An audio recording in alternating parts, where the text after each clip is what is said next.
فكرك غلوك يتطرفك حق جرك لو ما قعدري وسكوب بدلي إنه بامبويني قرحيو انتقاته إنه مساجد دي يدكسي دي قرآن كي سوققي يبرشده إن ما له سوء إيمانيس يقف مسلنا يدلنا أو مسلنا إن قال له قلت المامي مرتدين فكر كالنوع عاسة إن لا قدر ولا قد قالمو لا دبر جرو هي عدن لو أساسي إن قلبتي هل كان وسوق يبقلنا ولبا فكر كاس لبا تديسي ومدة أو قارسيي تي أو وينيد بالسليه كلا تي أو خسارة بشرية بدنايد أو 8 سنة كور مقالة مقدشو اسكوسكا كيلومتر 5 كدعدي oo galabtay lagu soo aadiyay munaasabadan in dadka dib loo xasuusiyo nimankaas iyo khatarta iyo halista ay fikirkoodu uu leeyahay iyo dhibaatadii ummadda ay gaarsiiyeen oo naf iyo maal iyo dadka qaarkood hadeertaan ay la jiifaan yani taroomadii iyo cabsidii ay geliyeen dadkaas qaar ka mid ah masaajidda ku tukanayeen qaar baa masaajidii ku dhintay hoteeladii u dhawaa meesha oo ku dhaawacmay qaar baa dhibaato xooggan ku gaartay ku baaba'ay oo aragteen jirkoodii sidoo u murxay dhismayaashii meesha ku jiro dhan nuclear meel nuclear ku dhacay oo kale inuu ahaa marka fikirkaas khatarta ah ee sida nuclearkii u qarxay in ummadda looga digo waa wax weyn maalinkaas runtii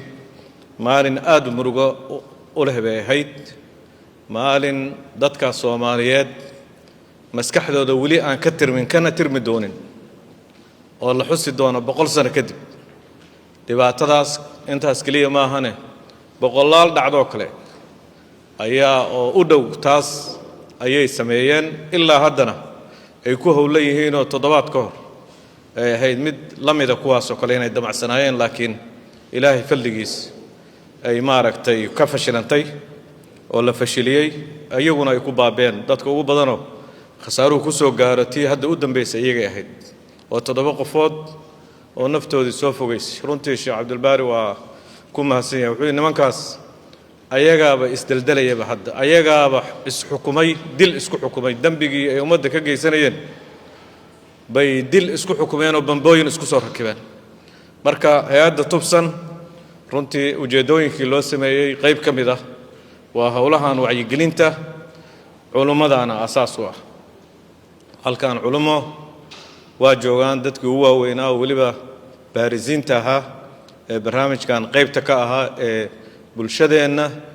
inay ka harto fikirkan sabab u ahaa waayo hore dadku wax farqiyo uma dhaxayn dawladda iyo al-shabaab kooxaha khawaarijta laakiin 3 sano u dambeysay iyo culimadii markii shirkii koowaad oo iftaha ay soo saareen iyo shirkii labaad iyo gulufkii xooganaay oo la qaaday dawladdu ay qaaday intaas oo iskaashatay iyo akawnadoodii oo hadda la sheegay FRC da hay'adan FRC do akawnadii iyo meelihii lacagta ay ku qaadanayeen oo dhan xirtay intaas oo iskaashatay waxay xoreysay shacabkii amniga la dareemayo